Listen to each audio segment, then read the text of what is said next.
Et salut à tous, bonsoir et bienvenue sur PS2 Channel.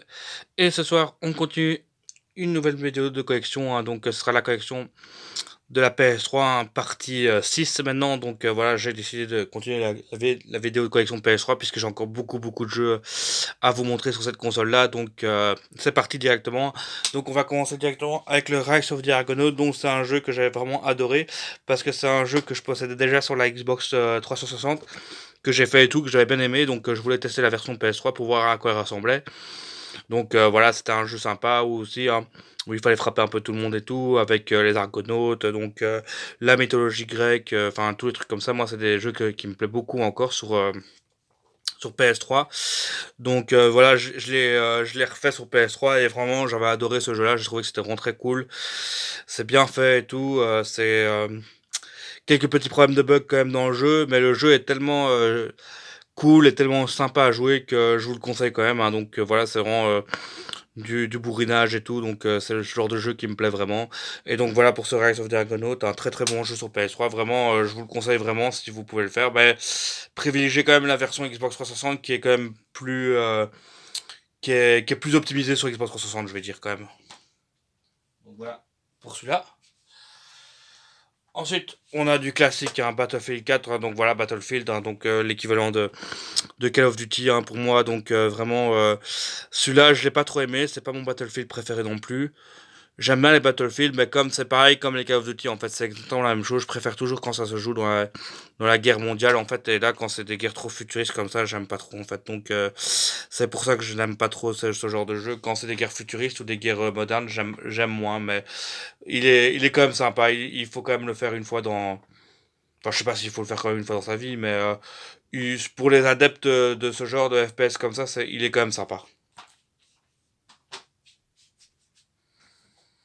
Ensuite, on a Anton de Demon Forge. Donc celui-là, je l'ai fait. C'est aussi un jeu qu'on pouvait jouer à deux, celui-là. Donc il était cool aussi. Il était quand même sympa, même s'il a quand même beaucoup de bugs aussi, hein. Donc c'est des jeux de la PS3 qui rament un peu quand même. Mais je l'avais commencé et tout, je l'avais fait une grosse partie et tout, et une fois qu'il y avait des nouveaux jeux qui étaient sortis, ben, je l'avais arrêté parce que j'avais été passé à autre chose. Mais j'en garde un bon petit souvenir quand même. Il y avait quand même des choses sympas dedans, assez intéressant comme jeu. Il y avait des pouvoirs, il y avait l'arc et tout. Je me souviens très bien qu'on pouvait soit contrôler un gars qui était hyper balèze, ou alors une fille qui avait l'agilité et l'arc à flèche. Donc c'était encore sympa, c'était encore un bon mélange entre deux genres comme ça. Donc allez, il est quand même cool ce jeu-là. Franchement, j'en garde un bon souvenir, même si ce n'est peut-être pas non plus exceptionnel, mais ça reste quand même un bon petit jeu PS3 quand même. Ensuite, un petit jeu de versus, t'as le Mortal Kombat, donc celui-là, c'est un jeu de versus de Mortal Kombat, donc la licence Mortal Kombat que j'ai pas trop aimé cette licence Mortal Kombat, même si c'est des bons jeux de versus quand même. Mais en fait, j'ai bien aimé les Mortal Kombat à la base, mais après j'aime beaucoup moins. J'aime bien les Mortal Kombat de la Game Boy ou de la Super Nintendo, ça j'aime beaucoup, mais les Mortal Kombat après, je trouve que c'est pas, c'est plus comme avant, c'est pas la même chose, c'est moins bien foutu, enfin ça a régressé. Au fil des années qui avançaient, je trouve que la licence Mortal Kombat est descendue pour moi. Mais même si je n'ai pas fait les tout derniers non plus, donc sur les derniers sur PS4, sur PS5, je les ai pas fait, donc peut-être que ça a remonté un peu la pente. Mais pour moi, c'est une licence qui est un peu en descente pour moi quand même. Voilà pour ce Mortal Kombat. Ensuite, on a un autre petit jeu là, le Lost, hein, donc adapté de la série à succès, hein, Lost, hein, qui était une série qui était sortie, je sais plus quand, mais ouais, peut-être 2004-2005, hein, dans ces eaux-là. Donc c'était une série où il y avait les disparus, où ils étaient sur une île, et puis il y a un bordel comme pas possible. Une série que j'ai moyennement appréciée. J'ai bien aimé les premières saisons, et après j'ai trouvé que ça partait un peu en n'importe quoi. Mais le jeu, il est aussi, hein, c'est bizarre, hein, parce qu'il y a beaucoup de jeux à cette époque-là où ils faisaient des licences comme ça, mais les jeux étaient un peu buggés, étaient un peu bizarres. Et celui-là, pour le coup, il n'est pas terrible. Il est sympa pour ceux qui aiment bien la licence Lost et ceux qui veulent se replonger dans l'univers, parce qu'il y a quand même beaucoup de personnages, il y a quand même beaucoup de références à la série, donc ça c'est bien fait quand même. Mais le jeu est un peu sans intérêt, quoi. Enfin, franchement, c'était pas terrible non plus. Donc voilà pour le petit Lost, le vidéo game, hein.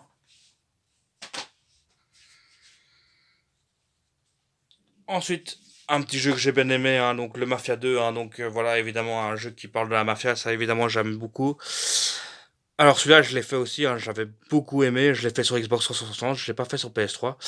Enfin si, je l'ai refait sur PS3 par après, mais celui-là, j'ai bien aimé l'histoire, j'ai trouvé qu'elle était convaincante, j'ai trouvé qu'elle était bien faite et tout, même si c'est une repompe pour moi des films qui étaient déjà sortis bah, comme avant, hein, comme les Affranchis ou le Parrain, etc. C'est exactement la même chose. Il n'y a pas de surprise. Tout est la même chose en fait.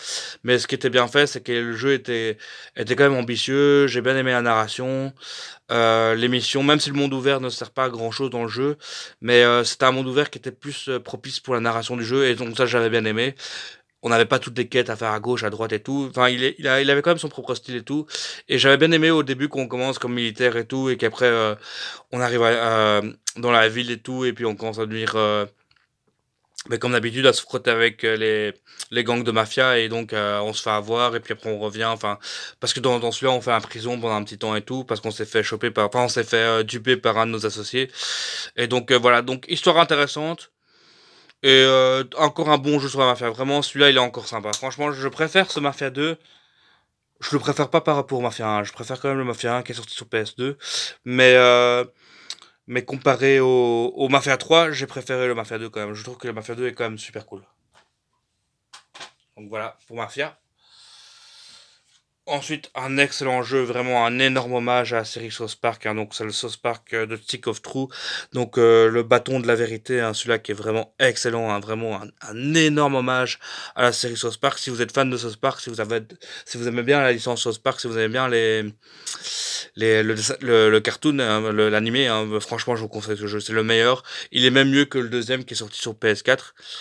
Et je vous le conseille parce que celui-là, il est vraiment juste parfait. C'est un RPG qui est assez simple, mais qui est très bien foutu, où il y a des bonnes références, où le jeu, on sent vraiment que les développeurs étaient fans de la série et ils ont fait un petit bijou. Vraiment un jeu qui sort de nulle part quand même, mais qui est super sympa parce qu'il y a eu beaucoup de jeux South Park quand même, mais celui-là, franchement, il sort de l'eau, quoi. Il sort du lot quand même, celui-là. Franchement, il était très cool, celui-là. Non. Ici, je vais pas dire grand chose, hein, puisque c'est une licence que je n'ai pas encore faite, hein, donc on a le Mass Effect 3 tout seul, hein, dans son version essentielle. Donc moi, les Mass Effect, c'est vraiment une licence où je suis passé à côté, je les ai vraiment pas fait, j'ai vraiment zappé, j'étais pas dedans et je les ai loupés, mais pourtant j'entends des échos pour dire que c'est une série qui est super bien, qu'il faut les faire une fois. J'ai essayé de faire le Mass Effect 1, mais comme j'ai vu que ça avait trop vieilli, j'ai pas envie de le faire. Enfin, j'avais commencé, mais j'ai pas été plus loin. Et donc voilà, c'est une série que je suis passé à côté, ça peut arriver, hein. Écoutez, on peut pas tout faire non plus dans sa vie. Je préfère les jeux PS2. Et pour le peu que j'ai fait du Mass Effect 1, j'ai trouvé qu'il était un peu vieillissant, etc. Mais peut-être que si j'avais connu à l'époque, ça aurait peut-être été une autre histoire. Mais voilà, juste pour vous dire que moi, c'est une licence où je suis vraiment passé à côté et que je compte pas faire de sitôt, quoi. Bon, celui-là, je sais pas si je vous l'ai déjà présenté, mais j'avais présenté dans ma version Resident Evil. Donc le Resident Evil 5, hein, le Resident Evil le plus pourri que j'ai joué. Enfin, peut-être pas le pire non plus, hein, il est quand même sympa pour la coopération. C'est vrai que beaucoup de monde le trouve quand même cool en coopération. C'est vrai qu'il était sympa pour ça. J'ai bien aimé encore le passage dans le village avec les autochtones et tout. Je trouvais ça marrant avec le gars avec les grandes échasses et tout. C'était quand même assez bizarre quand même. Mais bon, le jeu quand même, il est trop fun. Il est trop, il n'a rien à voir avec un survival horror. Il sort vraiment du lot. Enfin, il n'est pas dans la lignée des Resident Evil à l'ancienne. Donc c'est pour ça que je l'ai pas trop aimé celui-là. Il est pire que le 4 encore, hein. Ici, un autre jeu que j'avais adoré aussi, hein, c'est Lost Planet. Donc ça, c'est la version japonaise, hein. Donc voilà, c'est un petit jeu en Japon comme ça qui est assez sympa. Donc Lost Planet, j'avais bien aimé. C'est une licence de Capcom que j'avais bien aimé aussi. Mais allez, comment dire, j'avais bien aimé le premier. Et le 2 je l'avais pas aimé. Et le 3 non plus, je l'avais pas trop aimé. J'ai trouvé que c'était un peu... Enfin, c'était pas aussi... Le premier, je l'avais vraiment bien aimé. Mais après, j'ai plus trop aimé. Donc c'est pour ça que cette licence, je l'ai fait le premier, le deuxième, le troisième. Mais après, j'ai plus trop aimé.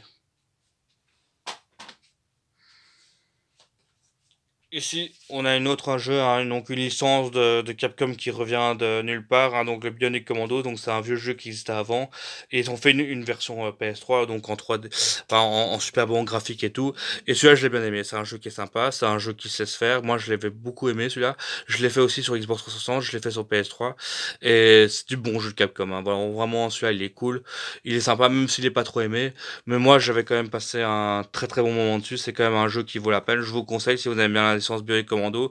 C'est un beau retour qu'ils ont fait quand même pour cette licence-là. Donc ça, c'est assez cool. Ensuite, on a du Dragon Age 2, donc voilà, donc c'est aussi un jeu qui est sympa aussi, donc des Dragon Age hein, qui sont des titres de BioWare, hein. Donc celui-là c'est des bons jeux aussi. J'en ai fait aussi plusieurs. Là, celui-là le 2, je sais plus si je l'ai fait ou pas. Moi, j'ai fait un qui était sur PS4 et Xbox 360, je pense. Mais là, le 2, comme ça, je saurais plus vous dire. Je crois que je l'ai fait, mais je suis pas sûr non plus. Mais c'est une licence que j'avais quand même appréciée, surtout dans le mode. Bah pour le 4, hein, le Dragon Age Inquisition, quand j'avais fait le mode Inquisiteur, j'avais bien aimé. Franchement, je trouvais que c'était vraiment du vrai défi. C'était bien foutu et tout. Et ouais, c'est le genre de jeu que j'apprécie quand même, ça. C'est vraiment cool. Ensuite, on a le fameux GTA V, hein, le GTA le plus vendu de tous les temps, hein, donc celui-là. Alors, comment dire, un GTA V, moi j'avais moyennement aimé l'histoire, hein, j'avais trouvé vraiment ça en dessous du 4, en dessous du San Andreas, en dessous du 3. Je trouvais que l'histoire n'était pas très subtile par rapport aux autres GTA, je trouvais qu'il y avait un peu de facilité. J'ai eu du mal à m'accrocher au personnage. Franchement, honnêtement, il n'y a aucun personnage qui sort du lot pour moi. Peut-être Michael, parce que c'est vrai que lui, je l'avais encore plus ou moins apprécié, même s'il me dérange un petit peu aussi dans le fond. Et Trevor et l'autre, je sais plus comment il s'appelle, Franklin, je crois qu'il s'appelle, mais je suis pas sûr. J'avais pas du tout aimé. Enfin, je sais pas que j'avais pas aimé, mais je m'étais pas attaché à eux. J'ai trouvé que leur histoire n'était pas terrible. Et enfin, c'était un peu des héros, mais un peu sans. Le seul qui a un peu de nuance et qui a un peu de profondeur, je trouve que c'est Michael. Donc, allez, les niveaux avec lui, j'avais quand même bien aimé, mais le reste, j'ai trouvé ça nul. Et niveau critique, niveau, comme d'habitude avec les GTA, il y a toujours une critique, il y a toujours un sous-texte en dessous des GTA. Et celui-là, je trouve que c'est le plus faible dans les GTA. Franchement, pas trop aimé, hein, même si le monde online est super, même si la map est super, même si c'est une prouesse technique pour la PS3, c'est clair que c'est fou. Mais moi, ils m'ont marqué. J'ai préféré, par exemple, le GTA San Andreas au GTA 5, quoi. Mais ça reste un très bon jeu, hein. J'ai quand même du plaisir à le faire, mais je sais pas, il m'a beaucoup marqué et j'étais un peu déçu de la critique derrière ce jeu. Parce que Rockstar est quand même connu pour faire des bonnes critiques, hein. Donc, ensuite, on a le SmackDown versus Raw 2008, hein. Donc celui-là, c'est à partir de ce moment-là où j'ai plus aimé les SmackDown, hein. C'est vraiment à ce moment-là où c'était trop pour moi. C'était vraiment le moment où j'ai décroché avec SmackDown à cause de ce jeu-là, parce que je trouvais qu'il était mal fait, même si les graphismes étaient plus beaux. Mais je l'avais déjà expliqué, hein. C'est parce que quand on faisait des prises et tout, c'était bizarre la façon dont c'était fait, où on pouvait tenir le gars en l'air et on faisait à gauche, à droite. Enfin, c'était pas réaliste, alors qu'avant c'était beaucoup plus réaliste. Je trouvais pour les épisodes PS2 beaucoup mieux. Donc c'est à ce moment-là où j'ai arrêté, hein. Donc ouais, j'ai lâché le catch à partir de 2008-2009, un truc comme ça. J'ai peut-être encore joué au SmackDown vs 2009 et après j'ai arrêté. Après j'ai plus acheté la licence SmackDown. J'ai pas testé les épisodes PS4 et je n'ai pas utilisé testé les épisodes qui sont sortis après, quoi. Ensuite, un autre petit jeu là, un jeu 505 Street qui est sous blister, hein. Donc celui-là c'est le Naughty Bear, hein. Donc Naughty Bear, un seul que j'avais bien aimé, c'était un jeu que j'ai fait sur la Xbox 360. Et donc là on contrôle l'ours qui n'est pas invité à la fête d'anniversaire et donc il pète un câble et vraiment il commence à tuer tout le monde et tout. C'est un jeu qui est bien, hein. C'est un jeu qui est défoulant, on va dire, même s'il est un peu malsain sur les bords. Mais c'est un jeu qui est rare maintenant, c'est un jeu que je crois qu'il code quand même pas mal sur la PS3, surtout si on veut l'avoir sur blister. Mais moi, comme je possédais déjà la version Xbox 360 et quand je l'ai fait sur Xbox 360, j'avais trouvé cette version-là sur blister pour pas grand-chose à l'époque et je l'avais pris, donc voilà, c'était super cool. Et donc c'est un jeu qui est sympa, mais c'est pas non plus un jeu exceptionnel. C'est un jeu qui se laisse faire une fois ou deux, mais on va pas retourner dessus tout le temps dessus tout le temps, quoi. C'est un jeu qui est cool quand même, mais voilà. Non, ici on a le Royaume des Ténèbres Untold Legend, donc ça c'est un jeu que je n'ai pas du tout fait, c'est un jeu que j'avais chopé, je sais pas, il y a un petit temps quand même, mais je l'ai pas fait, donc je ne saurais pas trop vous dire dessus, je vais pas inventer, donc voilà, ce jeu-là je l'ai pas fait, je sais même pas ce que c'est. Mirror Edge, donc ça c'est un jeu qui a quand même marqué les esprits, le Mirror Edge. À l'époque, c'est vraiment que c'est un jeu qui est à part, c'est un jeu qui a vraiment un concept particulier et tout. Je l'ai bien aimé celui-là, franchement je l'avais bien aimé, j'ai préféré celui-là aux deux. Donc c'est un jeu qui m'a quand même marqué, c'est un jeu qui est chouette à faire. Je vous le conseille quand même s'il est un peu vieilli maintenant, mais c'est un bon jeu de la PS3 celui-là quand même. Pareil pour le mag, donc ça je le connais pas du tout, c'est un jeu que je n'ai pas du tout fait, donc je vais pas vous dire plus non plus. Je l'ai reçu quand j'ai fait une achat d'une console. Il était dedans, quand j'avais acheté une PS3 80 Go, je pense. Il y avait 5 6 jeux avec et il était dedans et je l'ai jamais lancé. Je sais même pas ce que c'est. Je sais pas si ça c'est bien ça. Si vous connaissez, vous pouvez toujours me dire si c'est sympa ou pas. Je serais curieux de savoir. Donc voilà pour le mag. Ensuite, un autre jeu que j'adore, celui-là c'est vraiment un jeu qui m'a marqué, le Saboteur. Donc voilà, donc ça c'est vraiment une licence que j'ai adorée, donc il y en a eu qu'un seul, c'est Pandemic qui l'a fait, donc encore le studio de Battlefront et tout. Donc celui-là il est super cool, parce que c'est un espèce de Assassin's Creed quand même, bon pas en moins exagéré, mais dans l'époque de la résistance française dont on défend la ville de Paris, donc ça j'ai adoré, vu que j'adore cette partie de l'histoire. C'est un jeu qui se passe pendant la guerre de l'occupation de France, donc c'est vraiment un jeu qui est bien foutu, où il y a vraiment ce côté où il faut aller dégommer de l'allemand, quoi. Je vais pas dire le nom, parce que sinon voilà, mais c'est vraiment un jeu qui est cool. C'est un jeu que j'ai bien aimé. Franchement, celui-là, c'est un de mes jeux préférés sur PS3. Je l'ai vraiment trouvé cool. Il est vraiment super sympa. Donc ça, c'est la version française, en fait. Donc moi, je l'ai pris en version française sur PS3, mais j'ai pris la version anglaise sur la Xbox 360 parce que la version française est censurée, alors que la version EK n'est pas censurée, justement parce que à cause de l'histoire de l'occupation de France, ben, il y a eu quelques censures dans la version française, mais c'est normal, on parle d'une histoire, d'une époque où c'est quand même l'occupation de France, donc c'est vrai que c'est clair que c'est pas une époque qu'on a adoré, quoi. C'est une époque qui a été terrible pour les gens, donc voilà, c'est pour ça que ce jeu-là est un peu censuré en France. Mais par contre, la version anglaise est non censurée. On voit tout, là, dans la version anglaise, donc je vous conseille de le faire en version anglaise, comme ça c'est plus authentique, on va dire. Bon, le Harry Potter and the Half-Blood Prince, donc la version flamande de Harry Potter 6 et le Prince de sang mêlé. Ouais, ouais, bof, celui-là, franchement, c'est pas terrible, quoi. Franchement, celui-là, c'est les Harry Potter qui sont vraiment nuls. Le 5, le 6, le 7. La deuxième partie du 7, là, les 4 derniers, là, ils sont vraiment à la peine, ils sont vraiment nuls. Celui-là, c'est quand on fait les potions. C'est un peu une redite du 5, mais en moins bien encore. Même si y a le côté potion en plus. Mais non, pas aimé du tout. Une honte, pour la licence Harry Potter, c'est vraiment, vraiment, même c'est pas aussi pire que les deux derniers, mais ça vole vraiment pas haut. Franchement, je vous le conseille, mais vraiment pas, quoi. Ensuite, un autre petit jeu, le Beyond Two Souls avec Ellen Page et William Dafoe, donc les deux acteurs qui ont donné leur trait pour faire la version du jeu.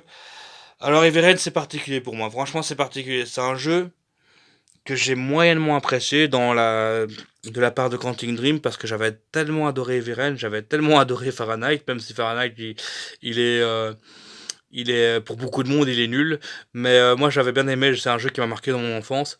Mais le Beyond Two Souls, je ne suis pas rentré dedans parce que je trouve que